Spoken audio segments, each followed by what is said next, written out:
Plusieurs personnes sont en train de chercher des réponses pour comprendre pourquoi leur visa est refusé.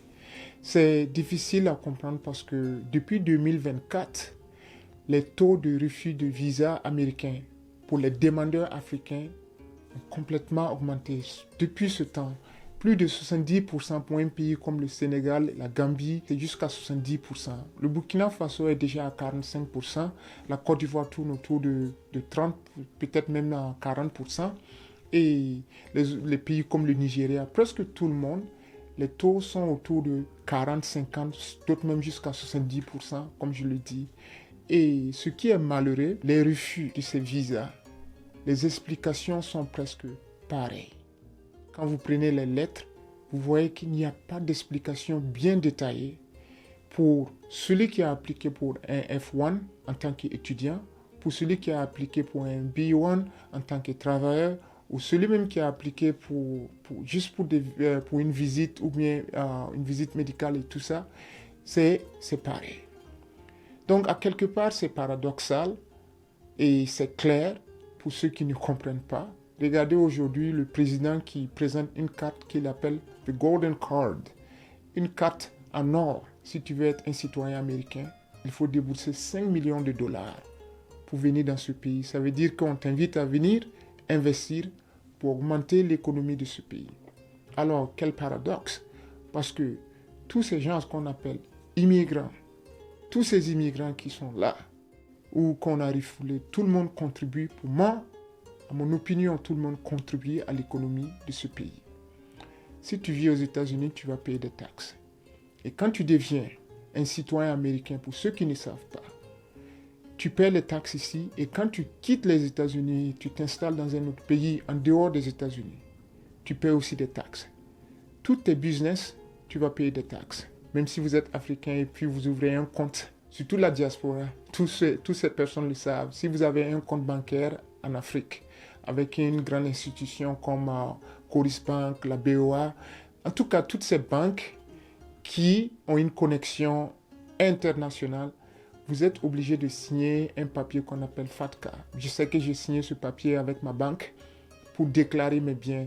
Ça veut dire que vous ne pouvez pas échapper aux taxes, même si vous n'êtes plus aux États-Unis.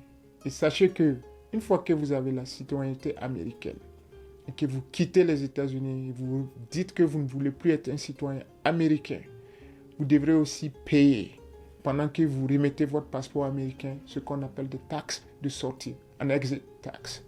Donc, à quelque part, je pense que ces histoires de refus de visa aux Africains, c'est une sorte de marginalisation parce que c'est comme je le dis, je vais le répéter, nous contribuons tous ceux qui sont ici, nous contribuons tous à l'économie de ce pays.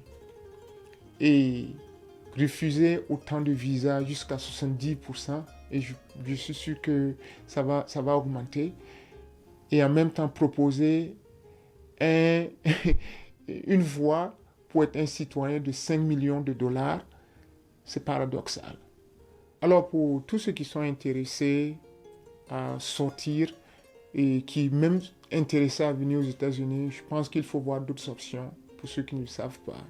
Il y a toujours des options dans un sens où vous pouvez aller dans d'autres pays comme Portugal, l'Espagne, si vous avez l'argent, et appliquer pour la résidence. Une fois que vous avez la résidence dans ces pays, vous pouvez maintenant visiter les États-Unis plus facilement. C'est un long chemin, oui, mais ça vaut mieux que de dépenser des millions et des millions et on vous refuse le visa.